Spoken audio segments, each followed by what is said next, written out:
우리 신자는 복, 또 축복과 뗄래야 뗄 수 없는 사람입니다. 믿으십니까? 그러니까 우리는 항상 복의 중심에 서 있는 사람이에요. 하나님께서 우리를 아브라함의 자손으로 부르셨죠.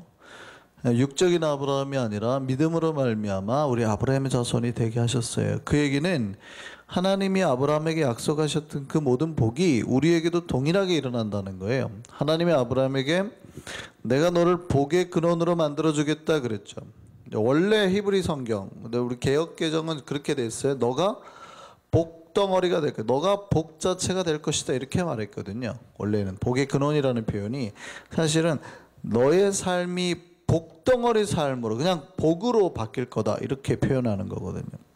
그러니까 우리가 하나님을 믿고 우리가 아브라함의 자손이 된 순간 하나님이 아브라함에게 약속하셨던 그 모든 복의 역사가 우리에게도 동일하게 일어나는 거예요. 그래서 신자의 삶은 복과 뗄래야 뗄 수가 없습니다. 왜냐하면 내가 복이 되어버렸기 때문에. 믿으십니까? 그런데요, 신자는 또요 고난과 뗄래야 뗄 수 없는 사람입니다. 이것도 믿으십니까? 예.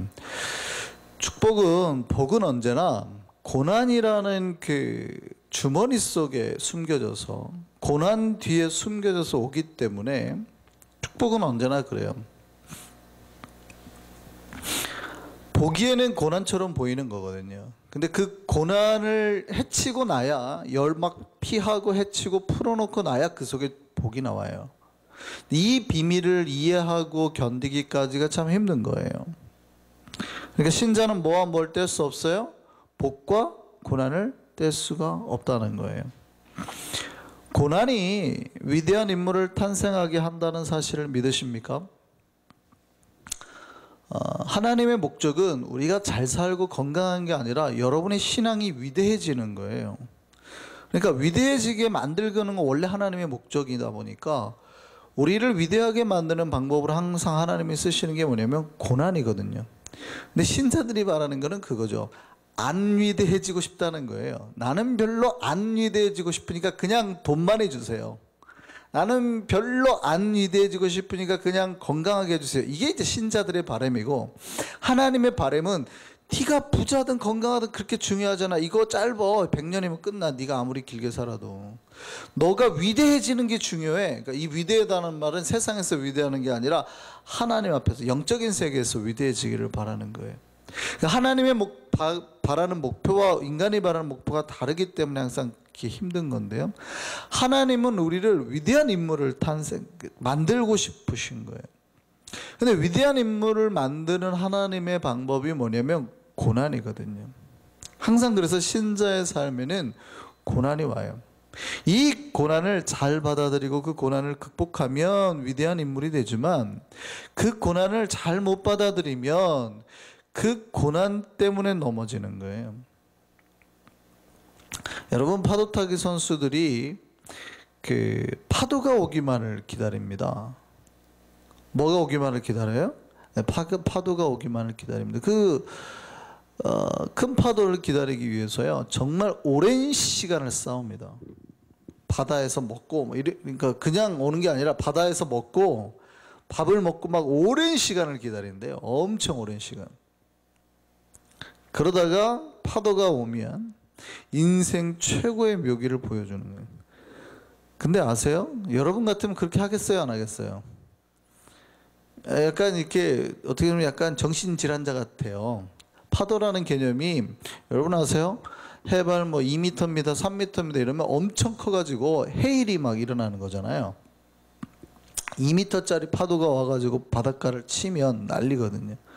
근데 서퍼 중에 이제 서핑 세계 그 기네스북이 오른 사람이 저기 포르투갈의 가렛 맥나마라는 사람인데요. 몇 미터 기록을 탔냐면, 파도를 몇 미터짜리를 탔냐면 27미터짜리 파도를 탔대요. 12층이라면 12층 높이. 거기서부터 파도를 타고 내려오는데, 이 사람이 그거를 탈 때 내려올 때 그 기록을 보면요, 자기가 파도를 타고 내렸는데 시속 60마일로 내려오더래요. 근데 내려오면서도 이가 득득득득득득 떨리더래요. 굉장히 무서운 거예요, 사실은 서퍼한테도. 그리고 이 사람이 왜냐하면 파도를 타고 내려오는 게 아니라 막판에 이 파도가 나를 빵 칠 거 아니에요. 이해되세요? 그러니까 여러분, 물의 압력이라는 게 얼마나 대단하냐면, 여러분의 터브에서 물이 빠져나갈 때 그거를 갖다가 장정 5명이서 그거를 못 막는 데잖아요. 예, 그 실험을 했는데, 수건이 이제 머리 같은 데가 이렇게 하수구, 이렇게 여자애들 긴 머리가 이렇게 풀 같은 데서 껴가지고 익사하는 경우가 있죠. 근데 그럴 때 왜 이게 안 빠지냐, 그 사람들이 이해를 못 해가지고 실험을 했대요. 그러니까 조그만 터브인데, 목욕탕에서는 장정 5, 조그만 터브에서는 장정 3명이, 어른 3명이 붙어가지고 헝겊을 넣고 이거를 뺄 수 있냐 해봤더니 못 빼더라는 거죠. 그러니까 물의 압력이 어마어마한, 그 조그만 물의 압력이 빠져나가는 힘이요. 근데 보세요, 12m짜리 압력이, 그 물이 도대체 얼마나 하겠어요? 이거는 뭐 웬만한 배 같은 것도 한 방 때리면 다 넘어갈 정도잖아요. 근데 그거를 타고 오는 거예요. 그게 넘어지면 다 죽는 거예요, 그냥. 이 사람이 실제 마지막에 빵 파도에, 그 바위에 부딪혔답니다. 그래서 죽을 뻔했대요. 자, 보세요. 파도가 무서운 거죠. 두려운 거죠. 우리 눈에는 보기에는 우리의 생명을 가져갈 수 있는 거예요. 근데 서퍼는요, 그 파도를 그렇게 눈 빠지게 기다리는 거예요. 우리가 보기엔 고난인데, 우리가 보기엔 죽음인데, 서퍼는 그 고난과 죽음을 기다린단 말이죠. 그래서 그거를 자기 일생 최대의 기회로 삼는 거죠. 고난이 꼭 우리의 적은 아니에요. 그 고난을 올라타기만 하면 우리 일생 최대의 기회가 되는 거예요. 하나님은요, 우리에게 파도를 보내십니다. 근데 왜 파도를 보내실까요? 파도에 맞고 쓰러지라고?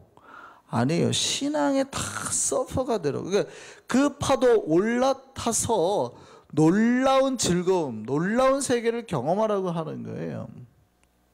근데 어떤 이는 그 파도를 보고 죽겠다고 소리치는 사람이 있고, 어떤 사람은 드디어 왔구나 하고 올라타네요. 그건 뭐 훈련의 차이도 있겠죠.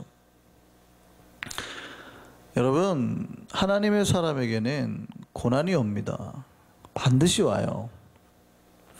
어떤 신자들은 고난이 없게 해달라고 기도하시는 분도 있지만, 그거는 기도한다고 막을 수 있는 건 아니에요. 우리의 목적과 하나님의 목적이 다르다 그랬잖아요. 하나님은 무조건 고난을 보내세요. 그래서 우리를 위대하게 만드는 게 목적이지, 우리에게 고난을 없애서 부자가 되게 만드는 게 목적이 아니거든요. 근데 신앙의 그거를, 비밀을 빨리 캐치를 하셔야 신앙생활이 진짜 유익하고 재밌어요. 그렇지 않으면 내 평생 목적이 부자가 되고 건강한 거라 그러면 계속 하나님하고 부딪혀요.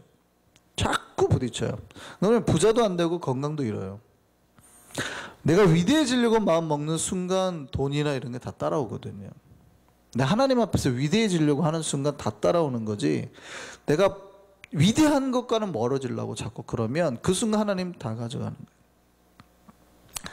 하나님에게 사람인 고난이 옵니다. 그 고난은 우리를 위대하게 만드는 방법이에요. 그것이 우리를 높이 세우는 하나님의 방법이에요. 그렇기 때문에 하나님이 고난을 주세요.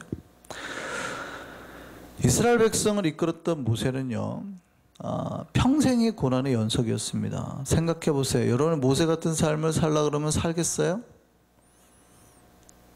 여러분, 모세 같은 삶을 살라 그러면 사시겠네요. 모세가 위대하고, 야, 얼마나 멋지게 이스라엘 백성 전체를 호령하고 살았냐 할 수 있지만, 모세를 잘 생각해 보면요, 모세는 태어나자마자 자기를 죽이려고 했어요. 그러니까 나라가, 모세를 죽이려고 나라가 들고 일어났다고요. 그것도 당시에 강대국, 최강대국인 나라가. 여러분, 아기를 낳는데, 여러분 손주를 낳았다고 생각해 보세요. 낳자마자 미국이 명령을 한 거예요. 지금부터 태어난 한국 아이들은 모조리 다 죽인다 라고 했을 때, 여러분, 그 아이의 운명이 어떨까요? 이 아이가 태어났는데 당시 전 세계 가장 강대국 왕이 명령 내렸어요. 다 죽여라. 석 달간 엄마와 함께 살았습니다. 이 아이의 인생이 참 얼마나 기구한지, 석 달 동안만 자기 엄마 젖을 먹고 버림을 받죠. 강물에. 고대 사회의 나일강에 버림을 받았다라는 거는 수많은 악어나 뭐 이런 게 있을 거 아니에요. 그러니까 이 아이를 그냥 죽여버린 거예요. 그 운명을 어쩔 수 할 수 없게. 그리고 물에 띄운 겁니다. 태어나자마자 고난이었죠. 근데 이렇게 생각할 수 있습니다. 그 고난의 끝 속에서 살아남으니까, 그 고난 속에서도 하나님 버리지 않고 그를 살리셔서 하나님께서 세우셨죠. 그러니까 그는 고난을 극복하고 나니까 세상의 모든 권세를 가진 거죠. 근데 이게 여러분 잘 보세요. 끝이 아니라는 거예요. 많은 사람들이 이래요. 아, 고난 뒤에 이 고난을 잘 이기고 나니까 이렇게 세상의 또 최고의 왕자가 되게 하는구나. 이게 고난의 열매로 착각하는 수가 있어요. 그게 아니었어요. 그 천하가 40살에 하루아침에 사라지죠. 모든 권력, 명예, 재산 하루아침에 잃어버리고 도망자, 살인자가 되어서 도망자 신세가 됩니다. 이건 또 어떻게 설명할 거예요? 고난을 잘 이겨냈더니 천하를 다 주시더니 하나님께서 또 한순간에 다 잃어버리게 하시고. 그게 무슨 얘기일까요? 돈이나 명예나 권력이 하나님이 원래 주고자 했던 복이 아니라는 거예요. 여러분 그거 잘 잡으셔야 돼요. 하나님은 모세를 위대하게 만들고 싶으셨지 돈이나 명예나 권력, 건강을 주려고 하지 않았어요. 만약에 하나님이 돈이나 명예나 권력을 주는 게 목적이었다면 이집트 왕자보다 더 높은 이 세상의 자리는 거의 없잖아요. 그러니까 가장 최고로 얻을 만큼 다 얻었다고. 이게 그럼 사실은 고난의 끝이어야 돼요. 근데 하나님의 목적은 그게 아니었거든요. 그러니까 쳐버리시는 거죠. 다 잃게 하시는 거예요. 한순간에 다 잃었습니다. 여러분이 뭐 돈 좀 잃은 거는 비교도 안 되죠. 한순간에 다 잃었다니까요. 그러니까 전 세계를 다 가지던 사람이 한순간에 홈리스가 된 거예요. 빌 게이츠가 한순간에 홈리스가 된 거예요. 그 인생이 기구하겠어요? 안 기구하겠어요? 별로 감동도 없고 하여간 삶의 놀라움이 얼마나 많아가지고 여러분 가게 한두 개 날려먹은 게 이유가 아니라니까요. 모세, 여러분이 지금 항상 지금 모세처럼 다윗처럼 뭐 살게 해달라는 기도가 그냥 헛된 기도가 아니에요. 하나님이 여러분 기도 다 들으시고 망하게 하시고 하시잖아요. 근데 그 망하게 하는 거는 모세가 당한 거 하면 비교도 안 된다고요. 전 세계를 다 가지고 있던 사람이 한순간에 살인자가 되고 도망자, 아무것도 못 가진 방랑자가 됐어요. 고난도 이런 지독한 고난이 없는 거예요. 그러니까 모세가 나중에 하나님이 불렀을 때 기적을 보여주고 막 이렇게 했을 때 모세의 그 상실감이나 거부감이 이해가 된다고요. 내가 천하를 다 가졌을 때 일한다고 그럴 때는 나를 팽개치시더니 다 쫓아내고 아무것도 없는, 그러니까 건강도 없는 80세에 젊었을 때 40세 돈 있을 때 힘 있을 때 일한다고 그럴 때는 나를 이렇게 하시더니 팽하시더니, 그러니까 그때의 모세의 심정이 어느 정도 이해가 돼요.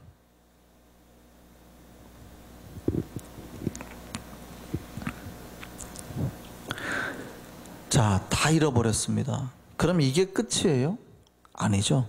하나님은 그 다 잃어버린 것 같은 모세를 불러서 다시 위대한 인생 40년을 살게 하신다. 이게 하나님의 진짜 목적이었어요. 모세를 변화시키는 것, 위대하게 변화시키는, 이게 하나님이 우리를 부르신 진짜 목적이에요. 이거를 붙드셔야 됩니다. 여러분, 하나님이 때로는 고난을 주십니다. 왜 주세요? 왜 고난을 주세요? 저와 여러분을 위대하게 변화시키려고. 그렇습니다. 고난은 우리를 죽이는 게 아니라 하나님이 살아계심을 경험하게 하는 기회예요. 그런데 인생의 눈으로 보면 그때가 우리의 인생의 바닥일 수 있어요. 근데 그거 아세요? 바닥을 만나기 전까지는 계속 떨어져요. 근데 바닥을 만나는 순간 다시 솟아날 수 있어요. 그때 주님을 보셔야 돼요. 여러분의 인생의 바닥이라고 생각한 순간 아 내가 끝이구나 하면 완전 그건 절망이에요. 근데 여러분이 인생의 바닥을 경험한 순간 고개를 들면 그때부터 하늘이 보이는 거예요. 더 이상 땅은 볼 필요도 없어요. 왜냐하면 내가 땅 끝까지 왔으니까, 바닥까지 왔으니까. 그때 하늘을 보시는 거예요. 그러면 주님의 손이 내려와 있음이 경험이 돼요. 그때부터 주님 손잡고 올라가는 거예요. 오늘 본문 애굽에 내린 8번째 재앙이었습니다. 애굽이 계속해서 하나님의 재앙으로 고통과 고난을 받게 됐습니다. 그 이유가 뭐예요? 하나님은 애굽 백성을 괴롭히는 것을 즐거워하신다. 그건가요? 하나님은 계속되는 재앙 가운데 저들을 괴롭히는 것을 즐거워하신다. 이게 성경이 말하는 거예요? 아니에요. 만약에 바로가 그 마음을 빨리 바꾸고 하나님을 향한 믿음과 순종으로 돌아왔으면, 첫 번째 재앙만으로 돌아왔으면 더 이상 그런 재앙이 없어요. 하나님이 그들을 망하게 하려는 게 아니라 하나님이 살아계시다는 사실, 하나님이 진짜 이 세상의 주인이라는 사실을 믿게 하려는 거예요. 계속 기적 가운데 나타나잖아요. 그러면 뭐 하면 돼요? 순종하면 되거든요. 너무 쉬운 말을 하죠. 순종하면 되거든요. 이게 잘 돼요, 안 돼요? 안 돼요. 여러분 잘 생각하셔야 돼요. 하나님이 기적이 보일 때, 하나님의 말씀이 보이고 역사가 보일 때 순종하면 해결되거든요. 이게 될까요, 안 될까요? 안 되더라는 거예요. 그게 성경이 말하는 거예요. 하나님이 첫 번째, 두 번째, 세 번째, 네 번째 기적으로 우리의 마음을 놀래키고 우리를 긴장하게 하시다가 그래도 말을 안 들으니까 어떻게 해요? 악질, 독종, 우박을 거치면서 점차 재산을 치기 시작하죠. 인간의 소유를 치기 시작하죠. 점차 고난으로 삶을 잠식해 나가시는 거예요. 가축을 치고 순종하지 않으니까 우박으로 농작물을 때리시고, 그래도 말 듣지 않으니까 아예 남아있는 곡물의 나달 하나까지 치신다고, 가져가 버린다. 그게 바로 오늘 말하는 메뚜기 재앙이에요. 우리는 아유 메뚜기가 뭐 얼마나 무서워라고 말할 수 있죠. 한국 사람 같으면 그 메뚜기 다 잡아다가 말려먹고 튀겨먹고 뭐니까 드디어 메뚜기여 오라, 우리의 빈곤이 해결될 날이 오겠다, 뭐 이런 생각할 수 있지만, 여러분 펄벅이 쓴 그 돼지라는 책 혹시 읽어보셨나요? 제가 펄벅이 쓴 돼지라는 책을 읽었을 때 딱 두 가지 기억납니다. 여자의 그 발을 묶었다라는 중국의 풍습, 그게 이게 굉장히 지독한 형벌이었구나. 그 발을 예쁘게 한다는 이유로 중국 여자들의 발을 어려서 일찍 묶잖아요. 그게 사실은 근데 예쁘게 하려는 게 아니라, 작은 발이 예쁘다고 해서 아니라 못 도망가게, 발을 제대로 못 사용하게 만들려고 하는 그런 의도였는데, 근데 제 기억에 그게 하나 나고, 하나가 뭐가 기억이 나냐면 메뚜기 떼의 공포, 하늘을 덮은 메뚜기 떼의 공포. 메뚜기가 얼마나 무섭냐면요, 메뚜기가 하늘을, 그 펄벅이 쓴 돼지라는 책을 보면 하늘을 메뚜기 떼가 덮은 순간 햇볕이 안 보일 정도래요. 그러니까 그게 어디 내리냐면 곡식 있는 그 밀밭을 다 휩쓸고 갑니다. 나달 하나가 남지 않아요. 이게 뭐 쫓아낸다고 횃불로 지진다고 되는 게 아니라 쓰러져. 그게 이제 무슨 표현이냐면, 하나님 처음에는 가축을 치셨잖아요. 근데 가축을 쳤는데 얘네가 말을 안 듣는 거예요. 그러니까 우박과 불을 내려가지고 아예 농작물을 다 태워버렸던 겁니다. 그런데도 말을 안 들으니까 그 우박이 떨어지고 남아있는 나달 있죠, 땅에 떨어져 있는 나달까지 지금 쓸어버리셨다는 거예요. 쉽게 말하면 하도 말을 안 들으니까 여러분이 가지고 있는 코를 하나까지 다 가져가셨다는 표현이에요. 지금 이게 얘네가 이렇게 하는데도 말을 안 들어? 알았어, 네가 어디까지 버티나 봐 하고 코로 하나까지, 남아있는 코로 집안의 동전 하나까지 다 지금 쓸어갔다는 표현이에요.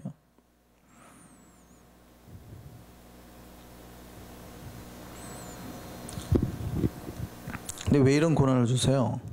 고난 자체가 아니에요. 그러니까 영적으로 민감하신 분은 첫 번째 고난에 아차 싶어갖고 빨리 돌아오면 그런 다음 고난이 없는 거죠. 때로는 하나님이 그런데 우리가 감당할 수 없을 만큼의 고난을 주세요. 고난의 능력이 있습니다. 고난 때문에 재산을 다 잃을 수도 있습니다. 건강을 상실할 수도 있습니다. 그런데 하나님의 고난은 우리 영혼을 점차 맑게 만들어서 주님을 보게 합니다. 세상에 손을 놓게 하거든요. 세상을 붙들고 있던 손을 놓게 만들어요. 우리가 세상을 붙들고 있던 손을 놓으면 그때 하나님의 손을 잡을 수 있습니다. 여러분, 하나님의 손을 못 잡는 이유가 뭘까요? 힘이 없어서가 아니에요. 여러분의 두 손을 다른 걸 잡고 있기 때문이에요. 제가 어렸을 때, 성산이가 어렸을 때였습니다만 제가 3살 무렵 기억하는데요. 지금 우리 성산이도 약간 이 녀석이 좀 욕심이 많아요. 도대체 누굴 닮았는지 항상 저와 우리 와이프가 항상 서로에게 질문하는 것 중에 하나거든요. 도대체 저놈은 누굴 닮아서 이렇게 욕심이 많을까? 저나 저희 와이프나 어렸을 때 그렇게 진짜 욕심이 없었대요. 제가 생각보다 그렇게 욕심이 별로 없거든요.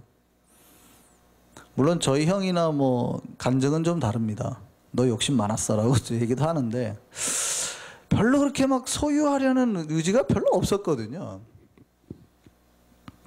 놀고 막 이런 거는 굉장히 강했어요. 어렸을 때부터 아침에 나가면 밤 늦게까지 하루 종일 노는 것으로 하루를 마감하긴 했어요.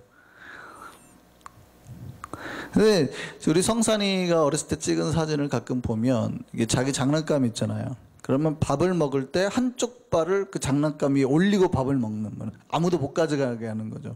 아무도 없는데 그때 당시 한민이가 이제 막 태어나가지고 기어다니고 막 이럴 때 사진인데 아무도 자기 장난감을 탐할 수 없는 유일한 때인데 막 이렇게 다리를 올리고 아무도 못 건들게 막 이렇게 먹는. 제가 기억에 한 성산이가 한 3살 무렵이었던 것 같은데요. 그날 우리 성산이가 꽤 괜찮았던 날이에요. 복 받은 날이에요. 공 하나 생기고 컵라면에 장난감까지 하나 생긴 날이에요. 이 녀석이 이제 길을 걸어가는데 집을 들어가야 되는데 어리니까 제가 제 손을 잡으라 그랬거든요. 손을 못 잡는 거예요. 자기 손에 들고 있는 게 너무 많으니까. 2개면은 들겠는데 이게 3개니까 계속 떨어뜨리는 거예요. 그래서 제가 아빠 손 잡아. 절대 안 들어요. 아빠 손 잡아. 절대 안 들어요. 떨어진 거 줍느라고 이게 안 내는 거예요 도대체. 3개니까 2개면 지가 양손에 들고 가겠는데 3개니까 계속 아빠 손 잡으라고 넘어지니까 안 잡는 거예요. 결과가 어땠을까요? 제가 성산의 손에 들고 있던 2개를 뺏었습니다. 하나만 들게 하고. 그리고 어떻게 했어요? 한 손을 잡았죠. 성산이는 자기 거 뺏겼다고 소리치며 울었어요 막. 근데 저는 개의치 않았습니다. 개의치 않고 그 녀석의 손을 잡고 그 녀석을 이끌었어요. 그래서 성산이가 떨어뜨린 컵라면과 장난감을 제수다는 손에 들고 가죠. 우리가 내 손에 잡고 있는 걸 놓지 못하면 절대 하나님의 손 잡을 수 없습니다. 그때는 하나님의 음성도 안 들리고요. 하나님이 아무리 우리에게 뭐라고 해도요. 돌아보지도 않습니다. 바라보지를 않아요. 그때 하나님은 우리 손에 있는 거 강제로 빼앗을 수밖에 없습니다. 강제로 빼앗으면 그때야 비로소 하나님을 바라보고 하나님의 음성을 들어요. 그리고 결국 주의 손을 붙잡게 된다고요. 바로 왕이 8번째 고난에서 비로소 이런 고백합니다. 내가 너희 하나님 여호와와 너희에게 죄를 지었으니 바라건대 이번만 나의 죄를 용서하고 너희 하나님 여호와께 구하여 이 죽음만은 내게서 떠나게 하라. 고난이 거듭되면서 바로왕이 변해가고 있어요. 점차 교만을 버리고 하나님 앞에 죄인임을 고백하고 있습니다. 물론 7번째 고백에 재앙했을 때 비슷한 고백을 했습니다. 근데 모세는 그게 진심이 아님을 바로 알아채죠. 물론 이 9번째 고난까지 10번째 고난으로도 바울은 계속 변심을 하지만 놀라운 건 고난이 거듭될수록 바로왕이 죄인임을 고백하고 하나님을 인정해가는 게 역사들이 나타나더라는 거죠. 고난은요, 주님의 손을 그래서 붙잡게 하는 능력이 있어요. 그래서 하나님이 우리 인간을 변화시키는, 신자를 위대하게 만들기 위해서 변화시키기 위해서 가장 많이 쓰는 게 고난입니다. 그러니까 당근과 채찍이 있는데 당근은 당연히 복이겠죠. 근데 채찍은 고난으로 와요. 우리 입장에서는 좀 힘들지만 하나님 입장에서는 또 고난만큼, 그러니까 우리가 고난이 올 때 민감하게 반응하는 게 중요해요. 훨씬 빠르게 하나님 앞에 순종하면 되니까. 여러분, 그 세계적인 성악가 호세 카레라스 아세요? 예전에 트리테너 하면은 3명이었잖아요.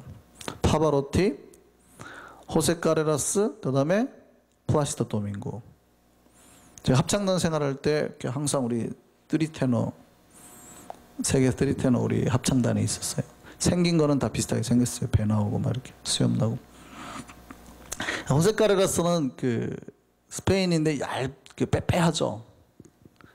여러분 한번 트리테너 한번 쳐보시면 호세 카레라스 아주 멋진 목소리 가진 사람 나옵니다. 이 사람이 하여간 전 세계에서 가장 위대한 음악이라고 칭송받았어요. 음악인이라고. 근데 41살에 백혈병을 걸려버립니다. 41살에. 이 사람이 그 라보엠 주인공을 맡아서 연습하다 갑자기 쓰러져서 병원에 갔는데 병원에서 뭐라고 그러냐면 백혈병입니다. 이렇게 말해요.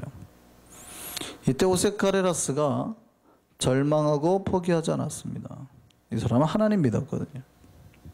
십자가를 붙들었습니다. 기도하기 시작했습니다. 하나님 나를 살려주시면 남은 평생 주를 위해 충성하겠습니다. 수술하고 항암 치료 받고요. 이겨냈습니다. 머리카락도 빠지고 손톱도 빠졌어요. 근데도 그는 기도를 멈추지 않았습니다. 그리고 이렇게 고백해요. 자기의 삶은 이제 자기 게 아니라 하나님으로 맡은 사명을 발견했습니다. 하나님의 뜻을 찾아서 자기의 전 재산을 팔아서 바르셀로나에 호세 카레라스 백혈병 재단을 만들었고 자기가 공연했던 모든 수익금을 이쪽으로 보냈습니다. 이 호세 카레라스가 이렇게 고백했어요. 때로는 질병도 은혜가 될 때가 있다. 질병이 은혜일까요? 아닐까요? 분명히 아닌데 그 질병을 경험한 호세 카레라스는 이렇게 고백해요. 때로는 질병도 은혜가 될 때가 있다. 나는 백혈병과의 싸움을 통해서 나보다 남을 아는 사람이 되었다.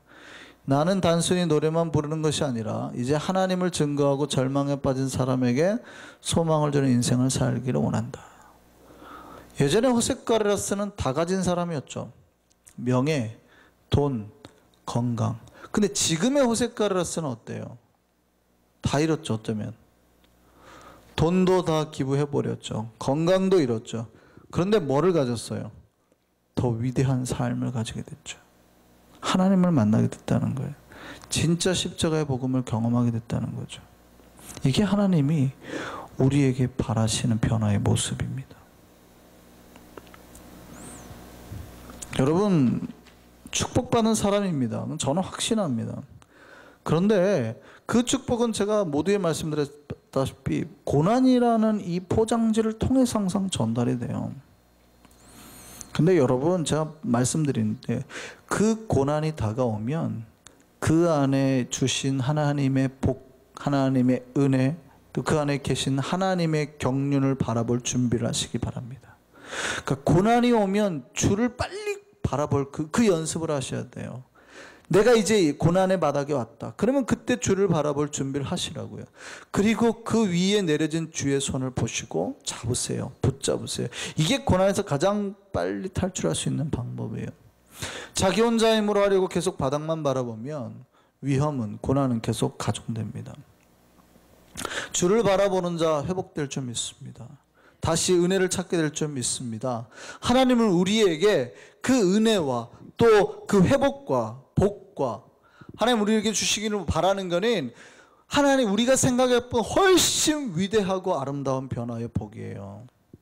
그 복과 변화를 누려 사는 우리 모두가 되기를 바랍니다. 우리 일성교회, 우리 한성교회 모두가 되기를 바랍니다. 우리 모든 믿음의 식구들이 고난 속에서도 주를 바라보는 믿음의 백성 되기를 소망합니다. 우리 기도하겠습니다.